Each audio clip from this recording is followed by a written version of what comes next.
Allô tout le monde, bienvenue sur la chaîne YouTube des suggestions de Patricia et Gabrielle. Mon nom, c'est Patricia. Vous avez vu récemment Gabrielle dans une autre vidéo. Maintenant, c'est mon tour.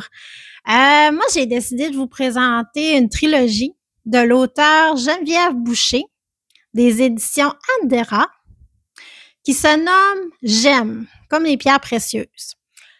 Vous allez voir aussi avec les titres pourquoi c'est ça.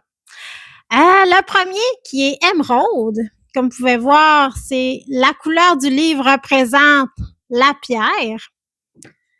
Le deuxième tome qui est améthyste. Et je vous laisse deviner en cachant le nom, quel est le titre du troisième. Et oui, c'est Rubis. Moi, j'ai décidé de vous présenter cette trilogie-là parce que c'est vraiment un coup de cœur.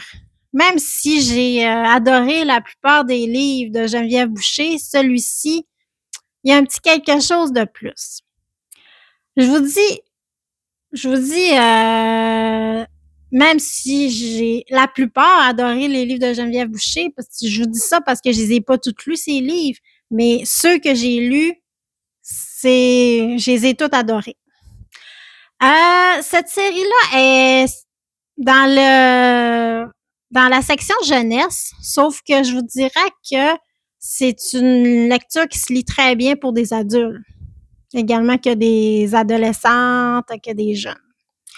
Je pense qu'elle est marquée même, c'est à partir de 8 ans, là, mais moi, il y a pas de scène trop pimentée, explicite, là. Il y a rien de ça là-dedans. Moi, je l'ai, même à ça, c'est une lecture qui se partage très bien entre mère et fille, là. Moi, je l'ai partagée avec ma filleule, puis on a adoré toutes les deux. Faudrait que je la classe dans une catégorie, ça serait, c'est un beau mélange entre Twilight et Harry Potter. Pourquoi je dis ça? Premièrement, les personnages principaux ont tous des pouvoirs. Puis vous allez voir dans l'histoire, les titres, il y a 3 clans. Il y a le clan des émeraudes, le clan des améthystes et le clan des rubis. Ces clans-là, normalement, ils restent en clan. Ils se mélangent pas entre eux.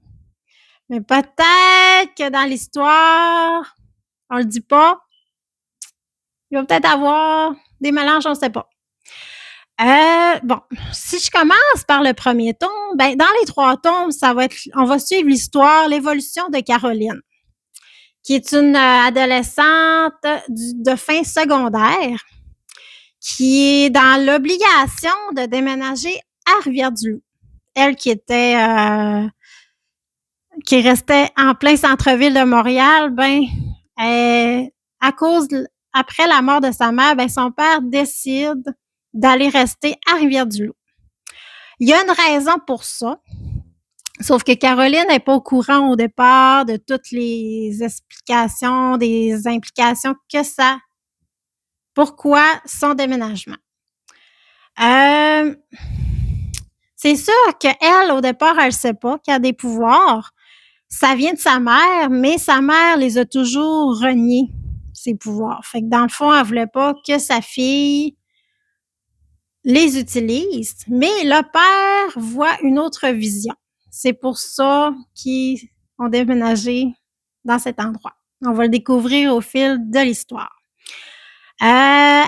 Au fil du temps, elle fait plusieurs rencontres qui viennent pimenter son quotidien, qui viennent la chambouler.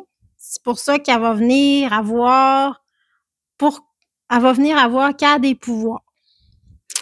Dans le premier tome, elle va être prise dans un triangle entre 2 garçons. Le premier qui est son voisin, qui est Jérémy Emilson. Et le deuxième qui est Logan McLean. Je pense que vous me venez venir avec le prix entre les 2 garçons. Ces 2 garçons-là se détestent. On va comprendre pourquoi au fil de la lecture, mais ils sont chacun de clans différents. Fait qu'on voit un peu pourquoi ils s'aiment pas trop. Au fil de l'histoire, ben, elle va en préférer un, après ça, ben, il va faire quelque chose, elle va en préférer un autre, fait qu'on va elle va un peu se tirailler entre les 2 garçons. Surtout qu'au départ, son voisin, il y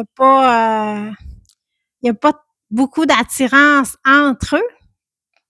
Parce que lui, il fait comme un peu essayer de s'éloigner d'elle, mais en même temps, il est obligé de l'endurer parce que dans 2 de ses cours, il est obligé d'être en équipe avec elle. Fait qu'il va falloir qu'il se force pour, être avec elle. Mais, au fil du temps, on va comprendre pourquoi, il essaye de s'éloigner le plus possible d'elle.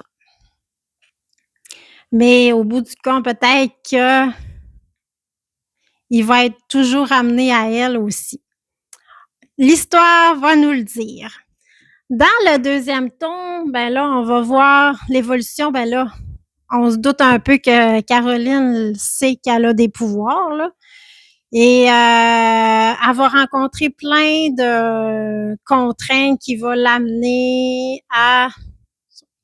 Puis, on voit que le deuxième tome, c'est Améthyste, c'est qui est une autre fraction. Émeraude, c'était la fraction de Caroline. Améthyste, c'est la fraction de Jérémy, si je me trompe pas. Fait que ça va être surtout avec lui l'histoire, mais les personnages de Logan restent quand même présents aussi. Fait que c'est toujours un peu l'histoire entre les deux. Puis il y a aussi dans celui-là aussi, on voit les autres personnages dans le clan d'Améthyste. Là, on va apprendre aussi beaucoup sur les autres personnages de ce clan-là aussi. Sans dire tous les noms, là, pas pour vous dire spoiler des affaires. Et dans le deuxième tome, c'est Ruby, qui est la fraction de Logan. Fait que là, ça va être beaucoup plus sur Logan. Puis là, on va voir aussi le dénouement de l'histoire entre ces 3 personnages principaux. Moi, j'ai demandé à l'auteur s'il y avait un 4e parce que ça laissait supposément, quand on fait des recherches, là, ça laisse supposément qu'il y aurait eu un 4e, mais finalement, la maison d'édition a décidé d'arrêter ça à 3. C'est très bien quand même. Ça se finit très bien quand même. Tu sais, ça clôt quand même, là. Ça reste pas sur une piste de rien, là. Mais ça aurait été le fun d'en avoir un 4e quand même. Mais malheureusement, on peut pas faire autrement. On peut pas l'inventer non plus. Fait que ça a resté à 3. Fait que si vous avez aimé ma vidéo, vous pouvez aller vous procurer vos livres. Je pense qu'ils sont disponibles en France aussi, j'espère. Et bonne lecture. Merci, au revoir.